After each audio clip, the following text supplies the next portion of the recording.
Hey everyone, Road to Gasparilla Day 13 is here, and we're going to be talking about the 15K pacing strategy today. I'm Coach Kyle of Freedom Running Club, and the 15K is going to be race one of day one of Gasparilla.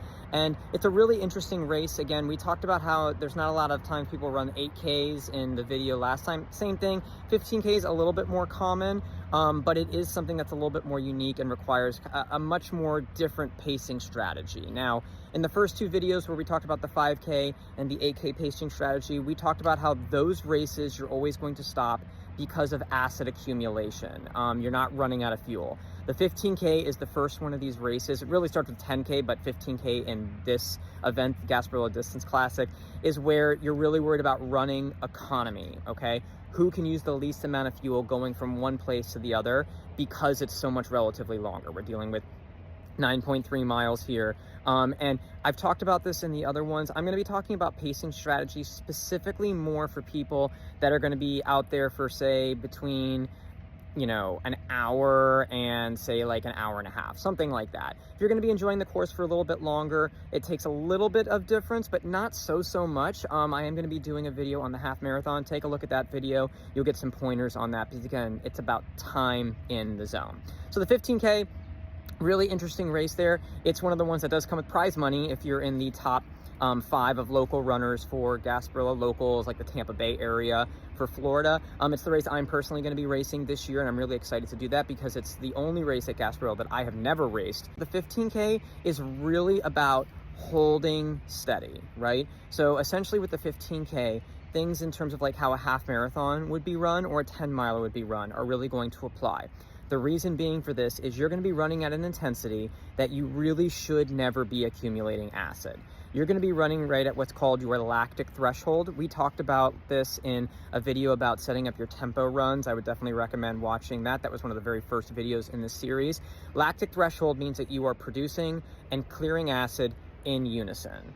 And it's an intensity that you can hold for right around an hour. A little bit longer for some people. Again, that's why I'm dealing with this general pacing strategy, and you're never really going to accumulate acid at this level because if you're really at your lactic threshold, it is that threshold where you're producing and clearing acid in unison. You really need to know what that is from your workouts. Again, if you've done tempo runs for an extended period of time, you should really know that you're able to do this. And doing those tempo runs for an extended period of time also gives you the confidence that you can hold this intensity because it's fast enough to where you feel like, oh, I'm going to hit a wall here with the acid. And if you do this for long enough, you really shouldn't, it won't happen, and you'll kind of have that mental like, oh yes, I can actually hold this. I know it because I've done it from my training. So essentially you want to kind of use that first mile to ease into the race. You're going a bit slower than your goal pace by, say, 10-ish seconds, maybe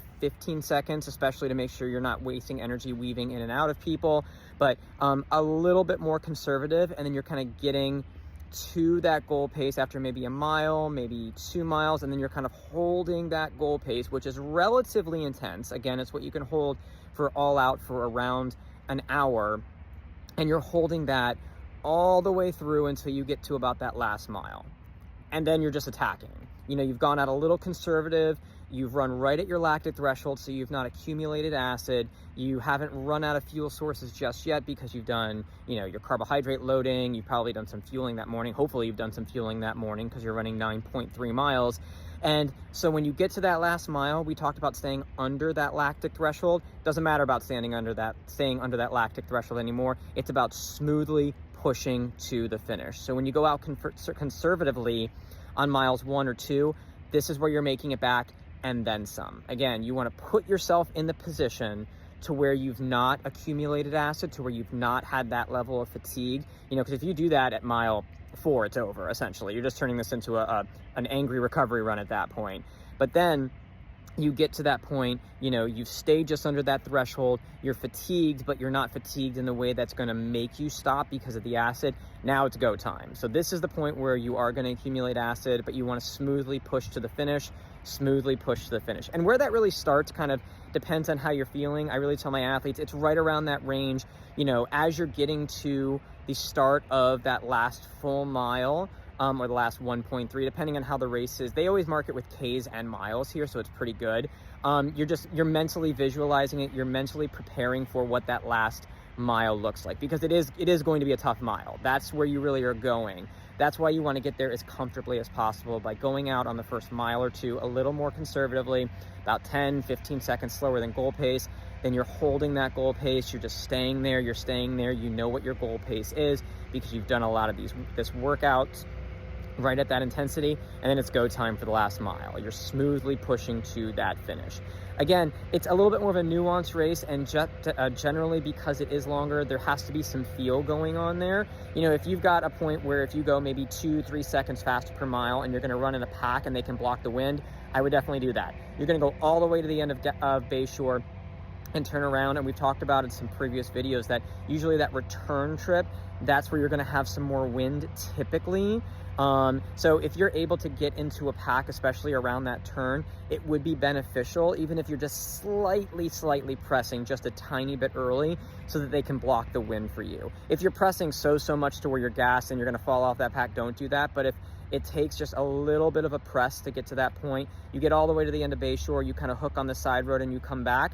It might be the year that there's no wind at that point, but that's something to kind of like be aware of. If you can get into a pack, they can help block the wind for you and get you to that last mile. That would be a benefit too.